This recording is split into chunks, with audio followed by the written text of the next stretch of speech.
सर्वप्रथम सभी को नमन प्रणाम, हाथ जोड़कर आपके चरण कमलों में नमन करते हैं। आज सौभाग्य हमारा शिक्षा में रहते हुए इतने वर्ष हुए, लेकिन आज पहली बार वास्तव में जो यज्ञ को विधिपूर्वक जिस तरह करते हैं, जो आनंद उसमें अनुभव होता है, वो अनुभूति यहाँ पर आती है।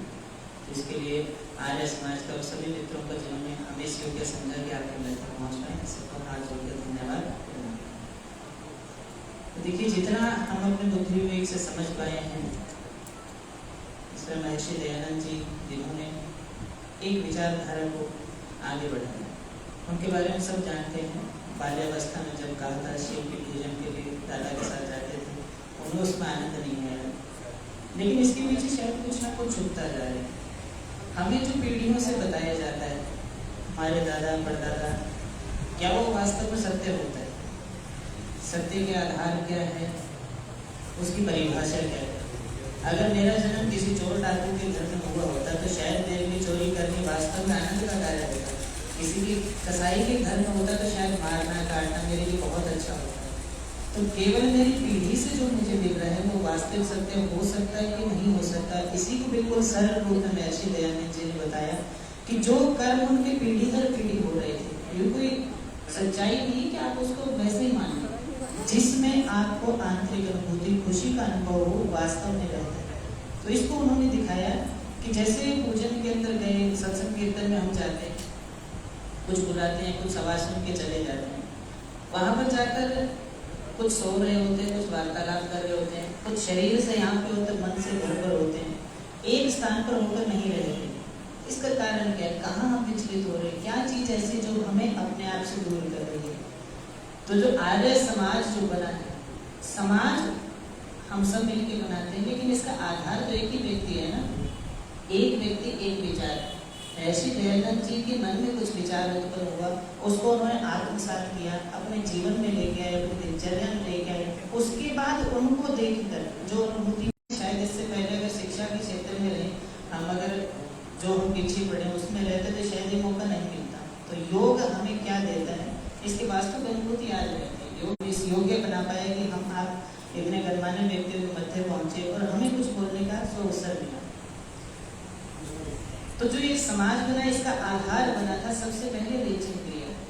कैसे कि उन्हें, देखिए ये व्यक्तिगत विचार है, मैं नहीं कहता कि मैं सच बोल रहा हूँ यार, लेकिन मुझे जो अनुभव हुआ, जो समझ आया, वही आपको बताने का प्रयास करूँगा। महर्षि दयानंद जी को वेद सबके बारे में जानकारी थी, उन्हें बाल्यावस्था से सब ग्रहण कराया गया, मंत्रों के बारे में सब जानते थे, विधान सब जानते थे, पूजा पाठ, लेकिन वह आनंद नहीं आ रहा था। कहीं ना कहीं कोई ना कोई कमी थी। उन्होंने एक ही चीज शुरू की, रेचन करनी शुरू कर दी, खाली करना शुरू कर दिया। खाली माने जैसे गिलास भरा है पानी से, अब वो कुछ तृप्ति नहीं हुई तो उन्होंने कहा कुछ और होगा, ये वो चीज नहीं है जो मुझे चाहिए, कुछ ना कुछ कहीं ना कहीं छूट रहा है। तो उन्होंने क्या किया, पहले अपने अंदर से सब विचार निकालने शुरू किए, छोड़ना शुरू किया। जब एकदम खाली हुए तब उन्हें अपनी अनुभूति शुरू हुई। एक सरल सी कथा है जिसमें बताया गया कि मन के भाव को किस तरह सुना जाए। एक बार एक राज्य के अंदर जैसे अवस्था बढ़ती, आयु बढ़ती है, तो मंत्रीगण होते हैं जो उसको संभालते हैं। वास्तव में तो मंत्री के कार्य होता है, राजा हर चीज नहीं देख सकता, तो जो कार्य होता है उसको देते हैं। तो एक समय के साथ जैसे मंत्री आयु बढ़ी तो रिटायरमेंट की आयु में पहुंचे, जब उन्हें रिटायरमेंट ले लेनी चाहिए, तब राजा को थोड़ा दुख हुआ कि ये इतने योग्य व्यक्ति हैं जिसने मेरे राज्य को सही कुशल चलाया, मुझे समय समय में मार्गदर्शन दिया, अगर ये चले जाएंगे तो मेरा राज्य सही व्यवस्था नहीं चल पाएगी। तो काफी दुखी होने लगे। धीरे धीरे उनका स्वास्थ्य खराब होने लगा, वो अपने कार्य में रुचि नहीं दे पा रहे थे। मंत्री जी को लगा कुछ न कुछ गलत है, राजा जी किसी चीज से परेशान है, उसके बारे में पूछा जाए। तो उन्होंने वैसा ही किया, राजा जी के पास गए, उनसे विचार किया, प्रभु ऐसा क्या हुआ जो आप इतने व्यथित हैं? उन्होंने कहा मैं जब छोटा था तब से आपने हमें संभाला, परिवार की तरह राज्य को संभाला, जब जब मुझे आवश्यकता रही मेरा मार्गदर्शन किया। अब आप रिटायरमेंट है, पता है आयु होगी, जाएंगे, लेकिन आप जैसा अनुभवी योग्य व्यक्ति हमें मिलेगा कि नहीं मिलेगा, क्या मेरा राज्य वैसे ही चलेगा कि नहीं चलेगा, इसी विचार से थोड़ा सा दुखी हूँ। उन्होंने कहा इसमें तो कोई दिक्कत नहीं, हम एक काम करते हैं, भर्ती निकालते हैं, योग्य व्यक्ति का चयन कर देते हैं, वो आगे चलता रहेगा। उनका ये ठीक है, अच्छा सुझाव लगा। उन्होंने अपने राज्य में मंत्री पद की भर्ती निकालनी शुरू की।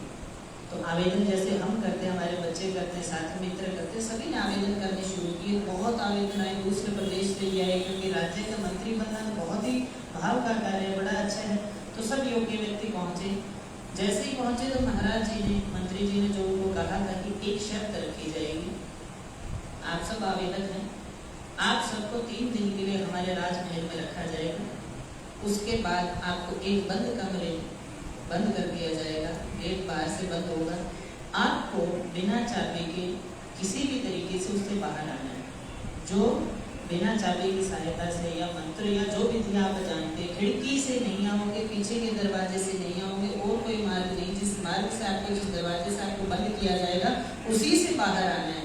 और जो व्यक्ति पहले आएगा वो इस राज्य का मंत्री होगा। ये सुनने में तो बहुत अजीब लगा, क्या आप हमें बंद कर दोगे, बिना चाबी के ताले तक हाथ तो पहुंचे कम से कम, तभी बोल सकते हैं। ये तो संभव नहीं है। सभी क्रोध में, रुष्ट में, इतनी दूर से आवेदन करने आए, आपने हमारा अपमान किया है, हम छोड़कर जा रहे हैं। सभी चले गए। अब अंत में 3 व्यक्ति बचे, 2 विद्वान व्यक्ति जिनको वेदों का, अर्थों को बहुत जानकारी, एक व्यक्ति वो है जिसको भोजन की व्यवस्था ही नहीं है, कहीं मिल गया तो खा लिया, नहीं मिला तो हरी इच्छा से भजन करके उसको आनंद में चल गया। कोई कार्य करता नहीं था, कभी मौका मिला तो चोरी कर ली, कहीं मिला तो, मतलब जो कर्म करके अपने जीवन को चला सकता था, एक व्यक्ति वो था। तो सब देख रहे हैं, जैसे हम सब देख रहे हैं, वो 3 व्यक्ति थे, 2 पे तो उम्मीद लगाए बैठे थे, हाँ ये तो कहीं ना कहीं से कोई ना कोई विधि पूर्वक कार्य को बोलने का बनना भी चाहिए, क्योंकि वास्तव में योग्य है इस राज्य को चलाने के लिए। तीसरे व्यक्ति को देखा, ये तो कोई कार्य का नहीं है, ये तो वैसे मूर्ख है। हाँ ये हो सकता है कि 3 दिन के लिए राजमहल में रखा जाएगा, तो 3 दिन के खाने की व्यवस्था इसकी हो जाएगी, शायद इसीलिए इसके अंदर गए। सबने उसे कहा, आप तक क्यों व्यर्थ कर रहे हो समय, क्यों अपना उपहास कर रहे हो, जैसे हम करते हैं, दूसरे को आगे बढ़ने नहीं देते, टांग खींचना शुरू किया। उसने कहा जो होगा देखा जाएगा, 3 दिन भोजन तो मिलेगा, यहाँ भाग दौड़ करता हूँ, चोरी ठगी करता हूँ, उससे तो पीछे छोड़ेगा, 3 दिन आराम रहेगा। उन्होंने कहा हम भी इसमें आवेदन करते हैं। तीनों से पूछा गया, तैयार हो? उन्होंने कहा ठीक है। चलिए 3 दिन के वो राजमहल में रखा गया। जो साथी व्यक्ति थे, जो मित्र थे, वो अपने जो उन्होंने अध्ययन किया, जो शास्त्र थे, वो सब अपने साथ ले गए। उनके पास तो कुछ था ही नहीं, वो खाली थे, चले गए। सुबह उनको अच्छा भोजन मिलता, अच्छे से खाते। वो दोनों व्यक्ति अध्ययन में काफी व्यस्त थे, सुबह से शाम तक जो शास्त्र, वेद, मंत्र कुछ ना कुछ ढूंढते रहे। शायद कोई मंत्र ऐसा हो जिससे ताला भी खुल जाए, संभव है, हो सकता है, क्योंकि ताले तक हाथ तो पहुंचेगा नहीं, बाकी सब बंद है, चाबी आपके पास है नहीं। तो शायद कोई ऐसा माध्यम हो जिससे बाहर वाले व्यक्ति को मोहित किया जाए, वो आके इसको खोल दे, इस विधि में लगे। तीसरा व्यक्ति जिसके पास कुछ नहीं, वो खाता पीता आराम से सो जाता, वो उसको देखते ही देखो मोड़ गए, इससे तो उस भोजन की व्यवस्था हो गई, 3 दिन आनंद लेगा और कुछ नहीं चाहिए। वो खाता पीता आराम से सो जाता है, शाम को घुमाता फिर सो जाता है, इतना ही काम। समय निर्धारित जिसका हो जाता है उस समय वास्तव में आ जाता है। 3 दिन व्यतीत हुए, चौथा दिन परीक्षा की घड़ी आई। वो जो पढ़े लिखे थे पूछ रहे थे कोई मंत्र मिला, कहते मुझे तो नहीं मिला। आपको मिला? कहते मुझे भी नहीं मिला। चलो प्रयास करते हैं। परीक्षा की घड़ी आई, तीनों से पूछा तैयार हो? कहते तैयार है। बाहर पूरा राज्य प्रजा बैठी है, देखना चाहती है वास्तव में हमारे प्रदेश का मंत्री कौन है। तीनों को बुलाया, कमरे में बंद कर दिया, सब प्रजा के सामने, अंदर भेज दिया, बाहर से बंद कर दिया। अब प्रतीक्षा कि कौन पहले आएगा। सब ने उम्मीद लगाई, हाँ ये पहले आ सकता है, नहीं ये वाला पहले आएगा। उन दोनों में उम्मीद लगाई, तीसरे की किसी ने सोचे, उसे भी उम्मीद नहीं थी, वो क्यों सोचे। तीनों जने अंदर बैठी, बाहर से बंद कर दिया। वो वार्तालाप कर रहे तो उसके साथ वो बोलते भी नहीं थे, क्योंकि उनके मानसिक स्तर के बराबर नहीं था, उसका बहुत नहीं था, शिक्षा में काफी पीछे था, नहीं चर्चा करते थे। वो एकांत दीवार के पास बैठा था, वो दोनों चर्चा करते जा रहे थे। कुछ समय हुआ तो तीसरा व्यक्ति था जिसको मूड बुद्धि का लाभ उठता है, दरवाजा खोलता है, बाहर निकलता है। सारी प्रजा हैरान, ये कैसे हुआ। अब पीछे जो है हारे हुए को आना तो पड़ेगा, बाहर मुंह लटकाए वो भी है। राजा जी ने कहा हाँ भी मंत्री तो ये बनेगा, आपको हार स्वीकार है। दोनों का चीज स्वीकार है, लेकिन हम इससे वो कला सीखना चाहते हैं। हमें अपनी हार स्वीकार है, हम हार गए, हमने जो पढ़ा लिखा हमारे कोई काम नहीं आया, क्या इस मुसीबत से बाहर नहीं निकाल पाया, तो हम हार स्वीकार करते। लेकिन हम जानना चाहते इसके पास ऐसी कौन सी विद्या है, कौन से मंत्र है, कहाँ से शिक्षा इसने ग्रहण की कि ताला खोल के बाहर निकल गए। तो राजा जी ने कहा हाँ जी बताइए आपने कैसे किया। कहा महाराज जब आपने हमें कहा कि आपको बंद कर दिया जाएगा, ताले तक हाथ नहीं पहुंचेगा और खिड़की दरवाजे से आना नहीं, मैंने सोची ये असंभव कार्य, संभव है ही, ऐसी तो विद्या मुझे तो लगी नहीं कोई होगी। फिर आपने क्या किया, 3 दिन में बस यही काम करता, खाता पीता था, जो पढ़ा लिखा, जो अनुभव चोरी ठगी गया, मैंने जो कार्य किया सारा खाली करना शुरू किया, क्योंकि मेरे को मुसीबत से बाहर निकालने के लिए उस जान ने कोई काम ही नहीं किया। आज तक जो शिक्षा प्राप्त की मुझे कोई दिक्कत महसूस नहीं, वो शिक्षा उसमें कारगर नहीं है, तो उस शिक्षा को खाली करना शुरू कर दिया। 3 दिन तक यही कार्य करता था, खाता था पीता था, अच्छे से सो जाता था, सारे चिंता मुक्त हुए। जब परीक्षा की घड़ी आई तो धीरे धीरे इतना खाली हो गया, मन से एक आवाज आई कि वो एक बार धक्का तो दे के आओ। मैंने कुछ नहीं किया, मैं उठा जाके धक्का दिया तो वास्तव में उस गेट की कोई ताला नहीं था, वो तो वैसे ही साथ लगाया गया। तो जिस दिन हम इतने खाली हो जाए कि मन की आवाज सुननी शुरू हो जाए, तब हम वो सब कार्य कर सकते हैं, उस परमात्मा की प्राप्ति कर सकते हैं, उस सुख को अनुभव कर सकते हैं जब मन से उठ के चलते हैं। किसी के कहने से, मान लीजिए हम योग क्षेत्र से जुड़े, हम कहें ये कार्य कीजिए, इसको करने से ये लाभ होगा, इसको करने से ये लाभ होगा, नहीं होगा, क्योंकि आप अपने शरीर को ही नहीं जानते। शरीर की प्रक्रिया क्या है, खाना खाते, पाचन तंत्र कैसे चलता है, श्वास की प्रक्रिया क्या है। हमारा शरीर हमें जन्म से मिलता है, मृत्यु तक हमारा रहता है, लेकिन हमें इसकी कार्य प्रणाली के बारे में जानकारी नहीं। इसी का लाभ उठा के जो डॉक्टर है या अन्य व्यक्ति इसका लाभ उठाते हैं, हमारा शोषण करते हैं। हमें रोग क्यों होता है, हमें नहीं पता। हमारा शरीर है, घर में कोई दिक्कत होती, लड़ाई होती, घर वालों को पता होती है, घर में भोजन अच्छा नहीं बना, घर वाले को पता होता है, कोई बाहर वाले से थोड़ी पूछ के आता है हमारे घर में नमक कम, हमारे घर में सब्जी नहीं मिली, रोटी सही नहीं बन रही, घर में ही चर्चा होती है। तो शरीर में रोग आता है, तो क्यों बाहर भागते, क्यों शरीर पर ध्यान नहीं देते, पूरी उम्र सारा दिन बाहर भोगते हैं, लेकिन शरीर को नहीं जानते। जिस दिन शरीर पे आ गए, मन मंदिर का है ना, घट एक मंदिर के रूप में, मंदिर कब है, मन तो अंदर है लेकिन बाहर क्रियाएं देती उसके अंदर विचलित है। बचपन से लेकर आयु जब तक बढ़ती रहती, एक क्षण भी अपने आप को नहीं देते। आपको पता होना चाहिए भोजन की प्रक्रिया क्या है, किस समय खाना चाहिए, कितने समय के अंदर भोजन पूर्ण होना चाहिए, दोनों भोजन के अंदर अंतर कितना होना चाहिए, पानी पीने की विधि क्या है, मुख किस साइड होना चाहिए। जिस व्यक्ति ने भोजन बनाया है, सरल रूप में माताएं, आपकी पत्नी है, बहन भोजन बनाती है, लेकिन भोजन बनाने के बाद जब आपको परोसा जाता है तब आप फोन का प्रयोग करते हो, टीवी देखते हो, बातचीत करते हो आपस में। ये क्या कर रहे हो? जिसने आपके लिए इतना पवित्र भोजन दिया, जिससे आपके शरीर का बुद्धि का निर्माण होगा, जो उसको चलाएगा, उसके प्रति आपका समर्पण ही नहीं, कोई सम्मान का भाव नहीं। टीवी देख रहे हो, फोन देख रहे हो, इसका मतलब आपके लिए वो करुणा, वो प्रेम जो भाव है उसकी कोई कदर नहीं है, उसको आपने त्याग दिया। और धीरे धीरे ये भाव बनाने वाले एक मन में आया। कैसे आया? माताएं फोन पर आज भोजन बनाती, क्या करती, कान में किलियां डाल लेती, गाना कौन सा चल रहा है, संगीत कौन सा चल रहा है, कोई वीडियो चल रही है, कोई टीवी देख रहे, वैसा भाव उस भोजन में आया। वो भोजन परिवार ने ग्रहण किया, वो भाव समाज के अंदर फैल गया। कब हमारा समाज टूट गया हमें पता ही नहीं चला। जिस तरह महर्षि दयानंद जी ने एक से शुरुआत की थी समाज का निर्माण करने में, आज हम सबको एक एक एक करते ऐसे समाज को बना दिया जिसमें हम सब संग में तो हैं लेकिन साथ कोई नहीं। हम खड़े जरूर है, बैठे जरूर है एक साथ, लेकिन वास्तव में संग में नहीं है। क्यों? क्योंकि हमारे अंदर विचार ही ऐसे आ गए। रोग होना नहीं होना किसी के हाथ में नहीं है, लेकिन रोग का कारण अवश्य पता होना चाहिए जिसके शरीर में जो रोग है, फिर वास्तव में आप मनुष्य कहलाने के लायक हो। किसी भी जीव को रोग होता है, सरल रूप में अगर पशु को किसी ने पाला हो, देखा हो, गाय है, भैंस है, भेड़, बकरी, कुत्ता, जो हम देखते हैं, जब भी उनको कोई रोग विशेष होता है वो एक ही कार्य करते हैं। क्या करते हैं? भोजन का त्याग करते हैं। जो ऊर्जा भोजन को पचाने में लगती है, उसने कहा क्यों ना इस ऊर्जा को उस रोग को ठीक करने में लगा दिया जाए। फोन को चार्ज करते हो, बैटरी लो होती है, आप क्या करते हो? नेट बंद कर देते हो, फोन की स्क्रीन की लाइट कम कर देते हो। हाँ, इसकी आवश्यकता है, फोन के लिए चाहिए, और कम होगी तो एक बार बंद कर दो, जब फोन की आवश्यकता होगी चला लेंगे। इतना बुद्धि, इतना सम्मान उस फोन के प्रति समर्पण आपका शरीर के प्रति क्यों नहीं है? क्यों शरीर का ध्यान नहीं देते? बीमार हो गई, कोई बात नहीं, थोड़ा और खा लो। समझो शरीर के अंदर कुछ ना कुछ विकार है, कोई बुरा चीज बन गई, उसको निकालोगे कैसे? जब डलना बंद होगा। कुछ डालना बंद किया, शरीर कहेगा चलो मेरे पास ऊर्जा, इसको ठीक करना शुरू को, आप वैसे ठीक हो जाते हो। आप अगर लागू करना चाहते हो, जब भी आपको लगे खांसी, जुकाम, बुखार हो गया, सबसे सरल उपाय, पहले तो शरीर आपको संकेत करता है, गले में खराश होती है, कान में खुजली आनी शुरू होती है, नाक थोड़ी थोड़ी सी गुदगुदी सी होनी शुरू होती है, पता चल जाता है गला खराब है, जुकाम या बुखार हो सकता है। आज सुबह मुझे पता चला, मेरा क्या धर्म था कि आज रात्रि का भोजन त्याग दें। और क्या जोड़ सकते हैं? मेरे घर में पड़ रही है, दूध के अंदर थोड़ी सी हल्दी मिला के पी जा सकती है, अगर भूखे नहीं रह सकते तो। आपने दूध पिया, कल उसको उठ के देखा, सब कुछ ठीक हो गया। हम क्या करते हैं? डॉक्टर के पास है, शरीर में गर्मी बढ़ी, शरीर में कफ बढ़ा है, जुकाम हुआ, डॉक्टर ने गर्म गोलियां दे दी, जुकाम और बढ़ गया। समझे नहीं, हम उल्टा हो गए। जो विकार रोग की अवस्था रहती है, एक बार बढ़ता है फिर नीचे होता है, लेकिन वो बढ़ेगा कहाँ तक, इस पर हम संयम रख सकते हैं कि पहली मंजिल जाएगा, दूसरी, तीसरी, चौथी, जितनी छेड़खानी करेंगे और तीव्रता से ऊपर बढ़ेगा। हमें रोग को ठीक करना है, जिससे वो बीमार और उस चीज को हटा दिए, शरीर में विकार निकाल दिए, हमने शुद्धि करनी शुरू कर दी, ठीक हो, जिसमें योग कहता है, योग सहायता करता है। योग को वास्तव में अगर जानना चाहते हो, समझना चाहते हो, अपने आप को जानते हो, योग के लिए कहीं जाने की आवश्यकता नहीं। आप कहते हो 1 घंटा योगाभ्यास करके आप स्वस्थ हो जाओगे, आनंद आएगा, सबसे झूठी बात है।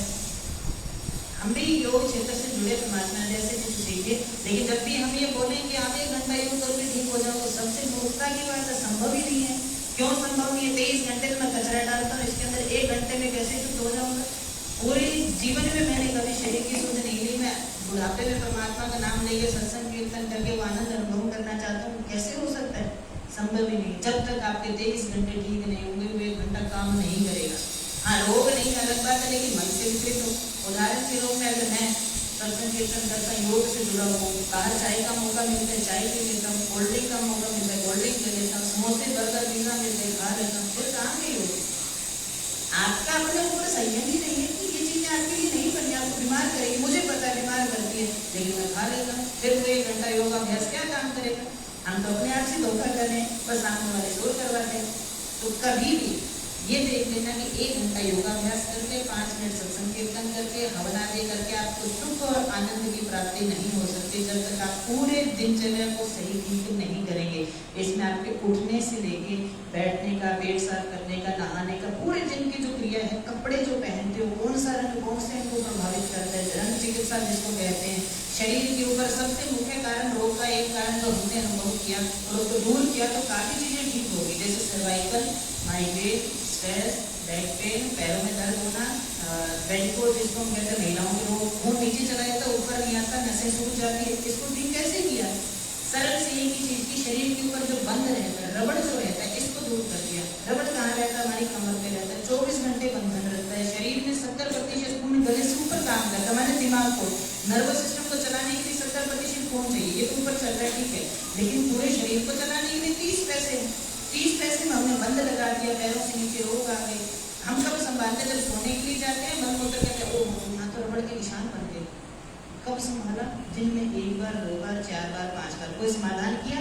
समस्या का पता चल गया? नहीं की। हमारे दादा परदादा ने कभी रबड़ वाले कच्छे नहीं पहने, अंतरंग वस्त्र कभी नहीं पहने, तो उनके पैरों में कभी दर्द ही नहीं हुआ, उनके कभी सड़क चली नहीं, उनके नसें कभी रुकी नहीं। महिलाओं के आंतरिक अंग रहते हैं स्तन होकर को धारण करने के लिए, यहाँ भी रबड़ रहता है, सीने के भाग में रहता है, यहाँ पर होता है। तो हमारी दादियों को तो कभी सर्वाइकल नहीं हुआ, कभी उनको स्ट्रेस नहीं हुआ, कभी डिप्रेशन में नहीं गई, कभी हाथों पैरों में सुनापन नहीं आए, कभी चक्कर नहीं। कारण उनके वस्त्र से सूती और सरल थे कि जो धागे को बांधने की प्रक्रिया थी, एक टीका होता तो उसे बांध लेते थे, हाथ यहाँ तक जाते थे, झरना जो रहते इसको बांधते, इस तरह चलाते थे, दही को बांधते थे। कहाँ से कंधे कमजोर हो जाएंगे? आजकल तो क्या रबड़ पहन लिया ठीक है, नहीं पहुंचते हाथ पीछे, जो पीछे हाथ जोड़ के नमस्कार नहीं कर सकते, इसका मतलब उसके कंधे ब्लॉक होने शुरू हो गए। जिस अंग को चलाओगे वो अपनी कार्यप्रणाली छोड़ देगा, कंधों में दर्द रहेगा ही रहेगा। हाथ पीछे नहीं जा रहे, क्यों नहीं जा रहे? हाथ जोड़े कि कभी अभ्यास ही नहीं किए। कृषि चलाता है जो व्यक्ति, उसके हाथ ऊपर से नीचे पूरी तक चलते हैं। हम क्या करते हैं? फोन चलाते हैं, कंप्यूटर चलाते हैं, गाड़ी चलाते हैं, बस यहाँ से यहाँ तक इतना ही भाग है। कभी इसको गोल घुमाकर देखिए, कोई भारी चीज उठाकर देखिए, सारा आनंद आएगा। तो पहले बीमार क्यों नहीं होते थे? उनको योग की आवश्यकता नहीं थी, कारण वो कड़क के योग थे, उनको उठने का, बैठने की सब प्रक्रिया पता होता था। सूर्यास्त होने के साथ साथ उनका भोजन हो जाता था, वो कैसे बीमार होंगे? उनको पता है सोने में घंटा 2 घंटा लगेगा, जो खाया सूर्य से घंटा पहले वैसे पच जाएगा, या हल्का भोजन रहता है संध्या का। एक चीज और रहती है कि रात्रि का भोजन वैसे तो कहते हैं नहीं खाना चाहिए, लेकिन पहले व्यक्ति क्यों खाते थे? सुबह उठ के दही के अंदर मिला के, जिसके पेट में गर्मी बढ़ जाती है, हमारे बुजुर्गों ने कहा। तो क्या वो गलत थे? तब हमने देखा गलत तो नहीं हो सकते, कहीं ना कोई गलती हमारे समझने में हुई है। तब पता चला कि पहले जो अन्न होता था वो मोटा पीसा जाता है।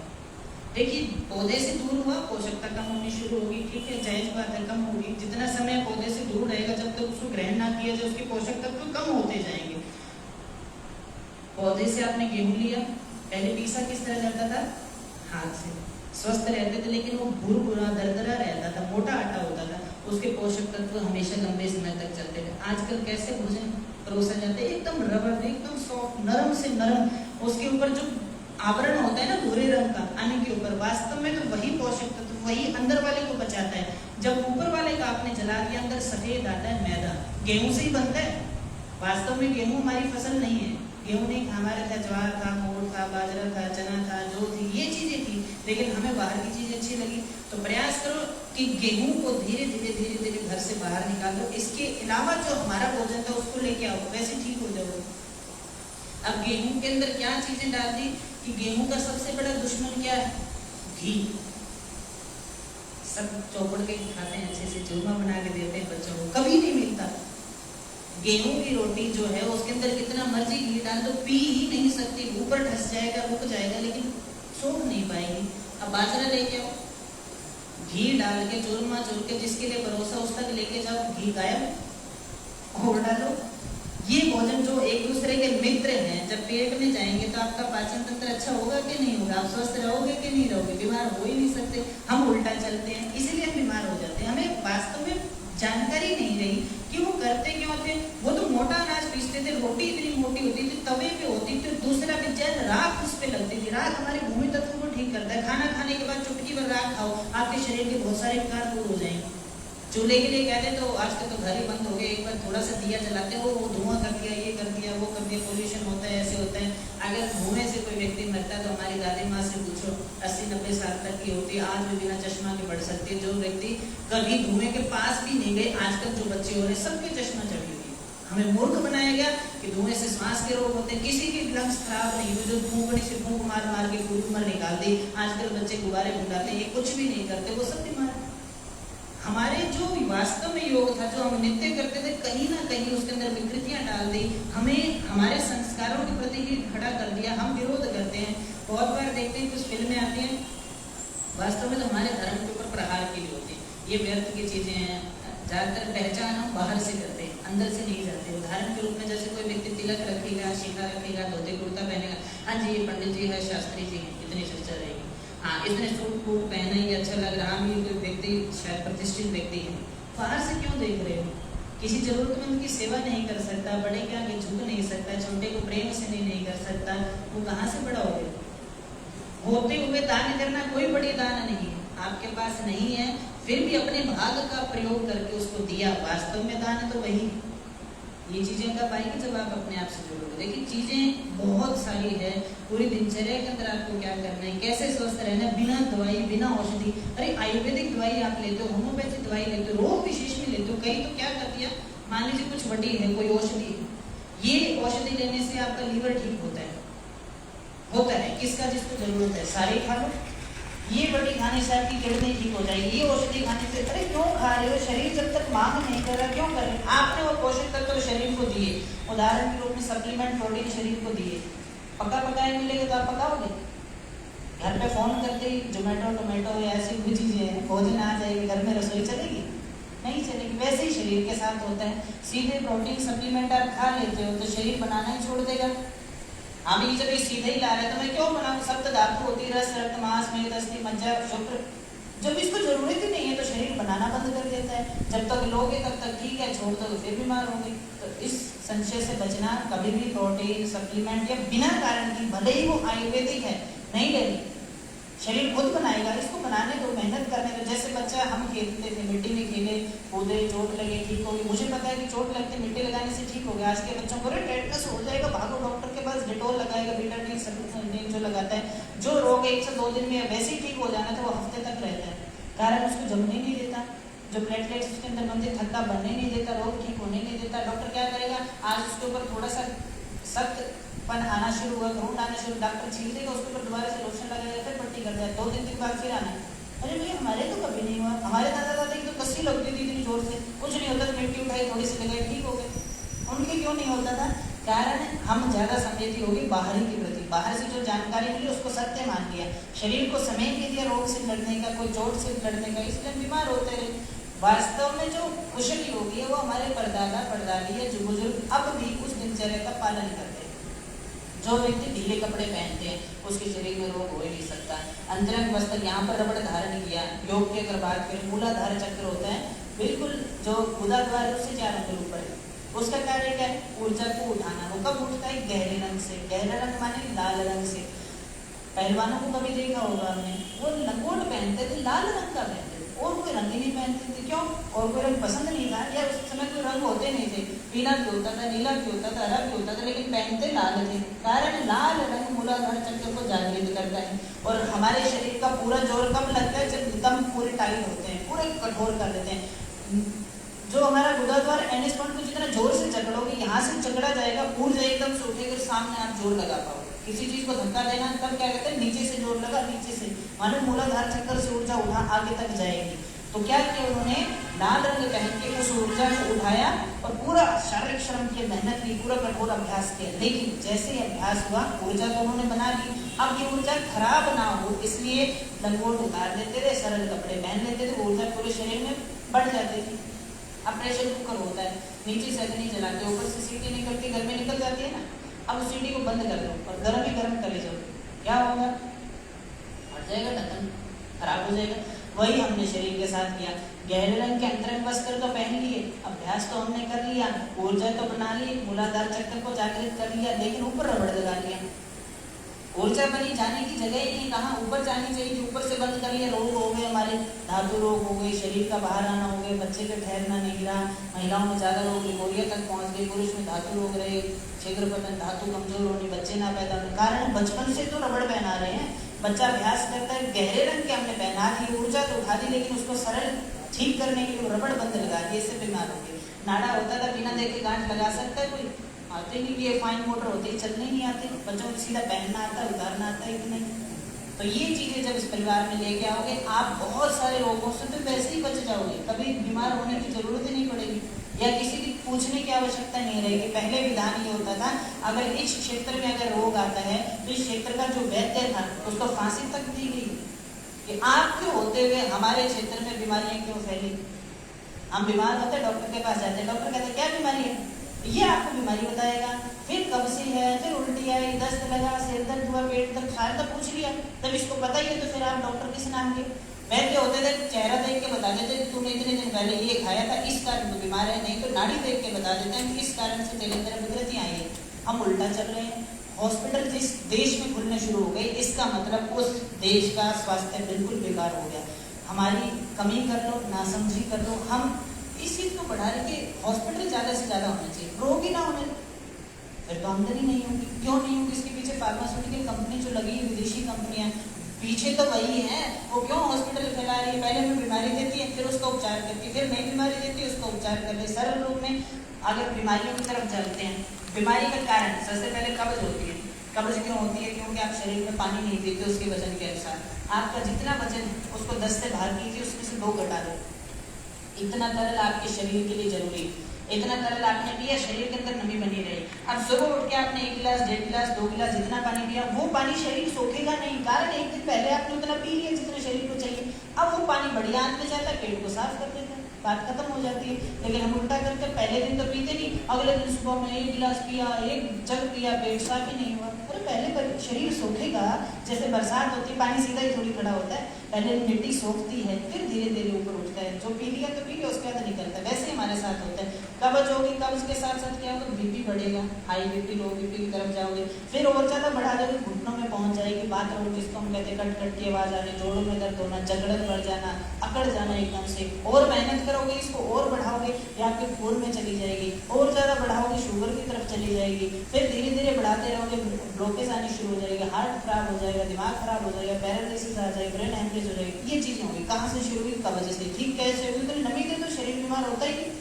हम उल्टे चक्रों में उलझ जाते हैं, हमारे पॉइंट दबा दो, हमें एक्सरसाइज बता दो। अरे काम तो तब करेगा जब शरीर उस अवस्था में आ जाएगा, अपने आप ठीक हो जाएगा। शरीर तो बहता जल है, जो खाया शरीर से निकाल दिया, खाया निकाल दिया। ब्रह्मा विष्णु महेश को जानते हो, 3 काम है उनके। ब्रह्मदेव बना देते हैं, विष्णु जी चला देते हैं, शंकर जी नाश कर देते हैं। यही हमारे साथ होता है। शरीर को कुछ ग्रहण करते, कुछ भोजन देते, ब्रह्मदेव ने दे दिया, हमारा पाचन तंत्र उसने बचा लिया, उसके बाद जो चीजें थी वो तो बंट गई, जो हमारे काम करी शंकर भगवान के कार्य शरीर से निष्कासित कर दिया। हर क्षण ब्रह्मा विष्णु महेश हमारे संग है, हम ढूंढते कहीं हो रहे। इसको ठीक नहीं किया, पेट में गैस बनी, कहते ध्यान लगाओ, घंटे बैठो, आंखें बंद करो, ये मंत्र का उच्चारण करो, ये वेद पाठ करो। कैसे करोगे? भजन कीर्तन करो, सत्संग करो, पेट में गैस बनी, अफारा आया हुआ है, कब्ज ठीक हो ही नहीं सकता। इसका मतलब कहीं ना कहीं कोई ना कोई गलती हमने की।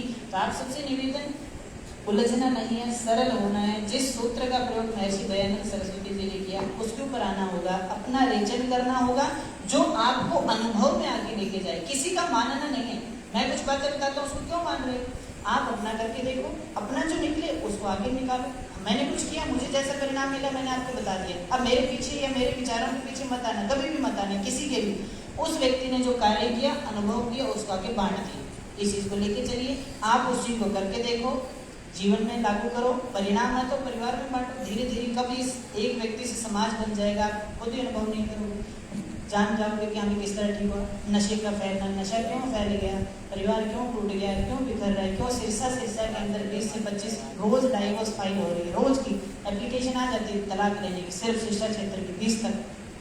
क्यों टूट रहे हैं?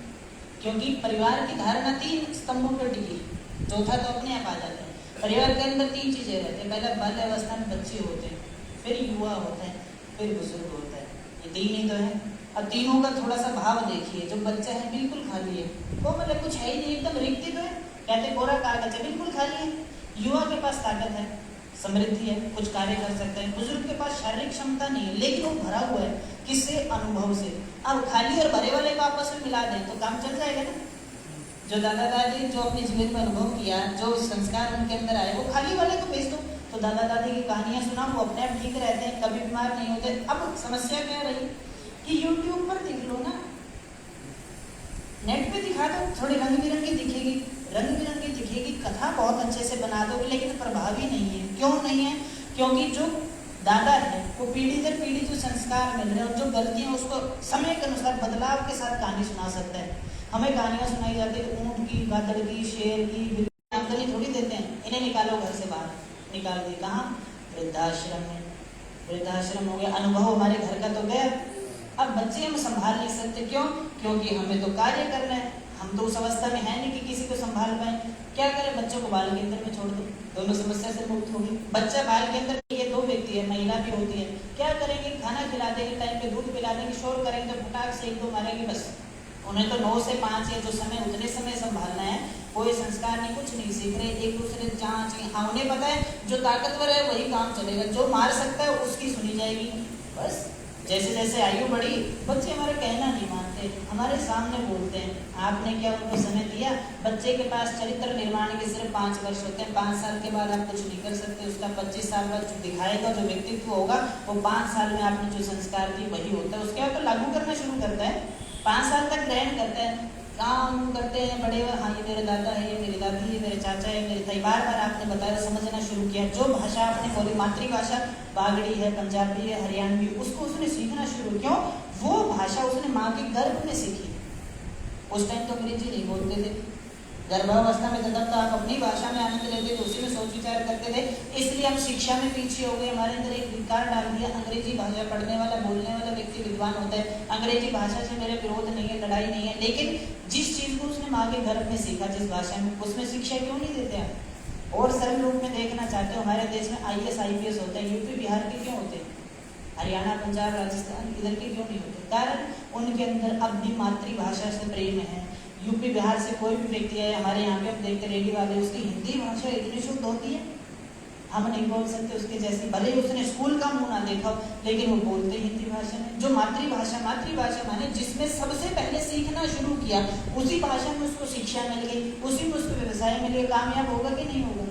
हम 9 माह तक, 3-4 महीने तक, 2 साल तक, 2.5 साल तक बच्चे को घर की भाषा सिखाते हैं, स्कूल में भेज देते हैं, वहाँ बोलते हैं इंग्लिश। ये तो कुछ उल्टा ही हो गया, इतने साल मैंने जो सीखा हो तो यहाँ पे है ही नहीं। फिर वो उसको सीखना शुरू करता है, घर पे आता है वो अपनी मातृभाषा बोलता है, स्कूल में वो बोलता है, उलझ जाता है, नंबर भले ही जाता है, ट्यूशन में भेज के बच्चे का टॉप कर देते हैं। लेकिन आज सच्चाई ये है, जो जितना ज़्यादा पढ़ा लिखा है, जितना ज़्यादा योग्य है, वो व्यक्ति उतनी ज़्यादा सुसाइड करता है, आत्महत्या करता है। कारण वो अपने आप से नहीं जुड़ा। उसके पास पद है, मान है, धन है, प्रतिष्ठा है, नौकरी, ये सब है, लेकिन वो स्थायित्व नहीं, वो संतुलन नहीं। कहाँ गया, क्यों गया, पता ही नहीं चला। इन छोटी छोटी गलतियों से टूटता रहा। और अगर इसको ठीक करना है, बड़ा सरल सी चीज़ है, सिर्फ 2 ही चीज़ें रहेगी, उनको जोड़ देना, कभी परिवार टूटेगा नहीं। जिस दिन खाली भरे को जोड़ दिया और युवा को घर से बाहर निकाल दिया, आपका काम घर से बाहर है, घर में तो आपकी जरूरत नहीं, आप मेहनत करो, कमाओ, कोई समस्या नहीं। दादा पोते, दादा दादी को मिला दो, कभी बीमारी नहीं हो सकती, परिवार कभी टूटेगा नहीं। एक बार एक अंधा और एक लंगड़ा, दो व्यक्ति एक घर में रहते थे। घर में आग लग गई, आग लगी, अब लंगड़ा चल नहीं सकता, अंधा देख नहीं सकता, दोनों की समस्या होगी, करें तो करें क्या, आग लग रही, हम तो दोनों जल के मर जाएंगे। तो लंगड़े ने कहा एक काम करते हैं, मैं आपकी आंख बन जाता हूँ, आपके ऊपर चढ़ जाता हूँ, जैसे मैं बताता हूँ वैसे वैसे करो, हम दोनों बच सकते हैं। उन्होंने कहा चलो प्रयास करते हैं। लंगड़े वाला ऊपर चढ़ा, वो उसे बताता रहा, इधर इधर इधर इधर करके घर से बाहर निकल गए, दोनों बच गए। आज ये व्यवस्था हमारे समाज की है। हमारा जो युवा है वो तो अंधा हो गया, और जो बुजुर्ग है वो लंगड़ा हो गया।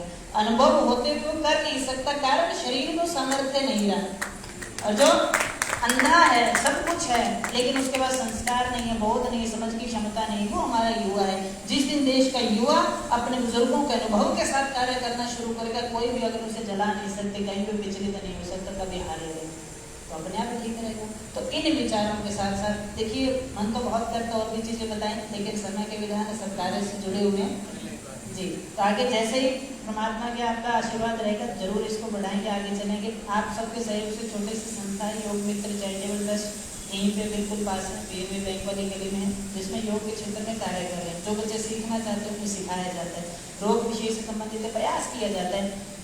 हम आते ही यही कहते हैं कि हम आपको ठीक नहीं कर सकते, ये सच्चाई है। हमारे पास 1 घंटा अभ्यास करके आप कभी ठीक नहीं हो सकते, ये पहले दिन ही बता दिया जाता है, ताकि मन में वहम ना रहे कि हम 15 दिन में ठीक हो जाएंगे, महीने में ठीक हो जाएंगे। कब ठीक होगे? जब आपको 23 घंटे की दिनचर्या बताई जाएगी। जो जो गलतियां आपकी उसको हटा दो, जो जो आप कर सकते हो लागू करो, ठीक अपने आप हो जाएगा। उसके बाद 1 घंटा 1.5 घंटा जितना देते हो काम करेगा ही करेगा, तो वैसे ठीक हो जाएगा। बहुत सारी बीमारियां ठीक हो गई जिसके लिए कोई विशेष कार्य नहीं किया, शरीर ने अपने आप ही ठीक कर लिया। तो उन चीज़ों को लागू कीजिए। अगर मुझसे कोई ऐसा शब्द बोला गया हो, कुछ ऐसा कार्य जिससे किसी के दिल को ठेस पहुंचे, कुछ बुरा हो, तो हाथ जोड़ के नमन करता हूँ, क्षमा याचना करता हूँ। देखिए, छोटा आपके बिहार अनुभव से सीख रहे हैं, तो आपका आशीर्वाद चाहिए, साथ चाहिए कि हम वास्तव में योग जो है उसी को बढ़ाएं। आसन प्राणायाम योग नहीं है, मत उठो इसके चक्कर में। योग तो हर समय हो रहा है, हमारे श्वास लेना योग है, सांस लेना नहीं आता। सांस लेते सीना फैलाते रहते, जिसका सीना सांस लेते हुए फैलता वो बीमार ही रहेगा। सांस लेते समय पेट बाहर आना चाहिए। सांस कभी पेट में नहीं जाती, जाती तो फेफड़े में, लेकिन छोटा सा अंग होता है डायफ्राम जिसको कहते हैं, वो नीचे खिसक जाता है, उतनी प्राणवायु हर सांस के साथ ज्यादा जाती है, तो वैसे स्वस्थ हो जाएगी। हम उल्टा चल रहे, इसको ठीक करने के लिए महात्मा बुद्धा ने सरल सी तकनीक दी। क्या कहा? सीधे सो जाओ, नाभि के ऊपर हल्का सा पत्थर रखो, सांस लेते हुए ऊपर उठाओ, छोड़ते हुए नीचे जाओ। छोटे बच्चे को देखना, जब भी सोता है सांस लेते पेट ऊपर नीचे होता है और वो स्वस्थ रहता है। जैसे जैसे आयु बढ़ती है सांस लेना भूल जाते, सांस लेते सीना फैला के खड़े होते हैं। जितना सीना फैलता है उतना श्वास शरीर के अंदर कम जाता है। तो सांस लेना सीखो, सीधे सो जाओ, नाभि भी पत्थर रखो छोटा सा, सांस लेके ऊपर, छोड़ते नीचे। हफ्ते 10 दिन लगातार करोगे, शरीर वैसे ढल जाएगा, हर बार श्वास ज्यादा जाएगा, वैसे ठीक हो जाओगे। आलस्य रहेगा नहीं, बेचैनी रहेगी नहीं, घबराहट रहेगी नहीं, रोग होगा नहीं। ठीक है जी, इन विचारों के साथ वाणी को विराम देते हैं। धन्यवाद, प्रणाम।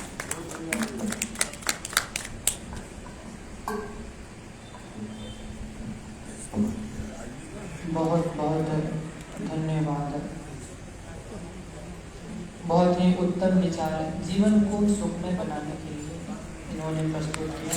बहुत बहुत आभार।